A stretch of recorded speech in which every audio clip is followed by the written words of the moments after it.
daripada telapak tangan Nabi Sallallahu Alaihi Wasallam. Bayangkan, beliau nggak pernah nyentuh kain sutra ataupun bulu yang halus kecuali tangan lembutnya Nabi Muhammad Sallallahu Alaihi Wasallam. Tangan yang nanti di kemudian hari, di yaumil akhir, di hari kiamat, yang akan menuntun kita kepada jalannya Allah. Tangan yang dimana nanti di yaumil akhir kita semua akan diselamatkan. Tangan yang dimana akan memberikan syafaat kepada kita di yaumil akhir. Tangan yang dimana akan memberikan yang namanya rahmat kepada kita, dan juga rahmatan lil alamin, rasa kasih sayang kepada alam semesta ini. Tiada lain Nabi kita, Nabi Muhammad Sallallahu Alaihi Wasallam. Lalu beliau melanjutkan, aku juga tidak pernah mencium wewangian ataupun misik yang lebih wangi, yang melebihi keringat Nabi Muhammad Sallallahu Alaihi Wasallam. Maka saya yakin ini yang pertama, adibu auladakum, khususnya ibu-ibu, bapak-bapak, didik anak kita yang paling pertama bukan tentang apa ilmu yang namanya duniawi, tapi ajarkan kepada anak kita yang pertama cinta kepada Nabi Muhammad Sallallahu Alaihi Wasallam. Minimal anak kita udah bisa salawatan, ya. Minimal anak kita sudah bisa bersalawat para Nabi. Walaupun kagak paham artinya, gak masalah. Karena orang yang gak paham salawat kepada Nabi, tapi anak tersebut membaca pujian kepada Rasul, tetap diterima oleh Nabi Muhammad. Pahalanya diterima oleh orang tua. Semoga kita semua termasuk, insya Allah. Amin amin ya rabbal. Dan juga terakhir, watilawatil Quran, membaca Al-Quran. Berapa banyak orang yang mengaku sebagai umat Rasulullah? Berapa banyak orang yang mengaku mencintai Nabi Muhammad? Berapa banyak orang yang mengaku beragama Islam?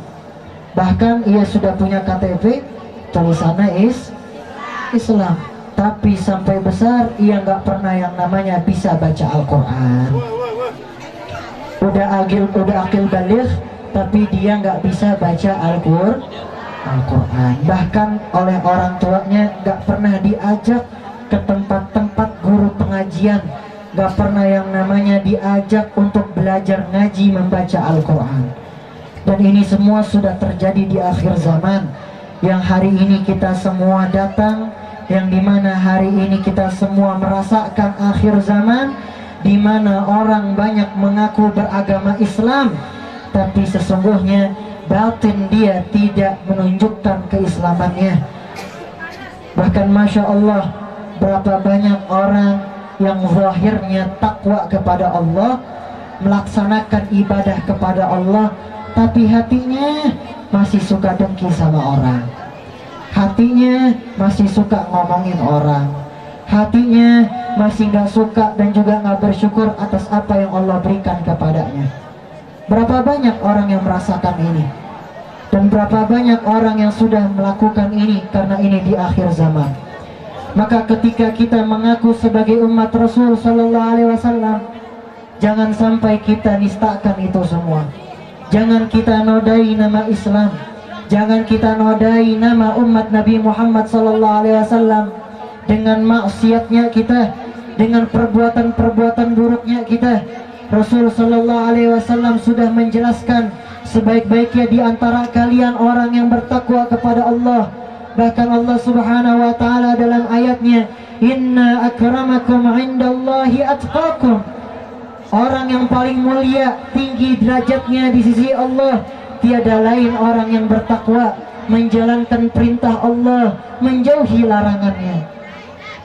Dan ketika kita menjalankan perintahnya Allah, zahir dan juga batin, apa yang terlihat maupun tidak terlihat harus selaras. Artinya di dalam hati kita ada rasa yang namanya takut kepada Allah Subhanahu wa ta'ala. Ini ada satu kisah, dan Masya Allah, mudah-mudahan jadi inspirasi dan juga jadi motivasi buat teman-teman kita yang sedang berjuang bertobat kepada Allah Subhanahu wa ta'ala. Dan kisah ini menjadi sebuah hikmah agar kita tidak pernah melihat orang yang semasa hidupnya melakukan maksiat kepada Allah, kita pandang orang itu lebih buruk daripada kita. Dulu ada suatu kisah, seorang pemabuk yang setiap harinya bermaksiat kepada Allah Subhanahu wa Ta'ala. Siang malam ia habiskan untuk mabuk dan juga maksiat kepada Allah Subhanahu wa Ta'ala. Sampai suatu ketika ia di tengah jalan, ia menemukan satu lembaran kertas. Dan di suatu jalan lembaran kertas ini bertuliskan asma Allah. Contohnya Bismillahirrahmanirrahim atau Allahu Akbar, dan masih banyak lagi asma Allah. Dan anehnya ini orang yang suka maksiat kepada Allah bukan ditinggalin begitu aja itu kertas. Diambil itu kertas dengan ta'zim, dengan rasa hormat, dibawa pulang sampai rumah, ditaruh di atas lemari, karena nggak mau asma Allah tersebut ditaruh di tempat yang di bawah. Ini bentuk menghormati Allah Subhanahu wa Ta'ala. Dan Masya Allah, Subhanallah, besokannya langsung diberikan oleh Allah sebuah mimpi. Keadaan ehwal surga dan neraka dikasih unjuk. Orang yang masuk surga seperti ini.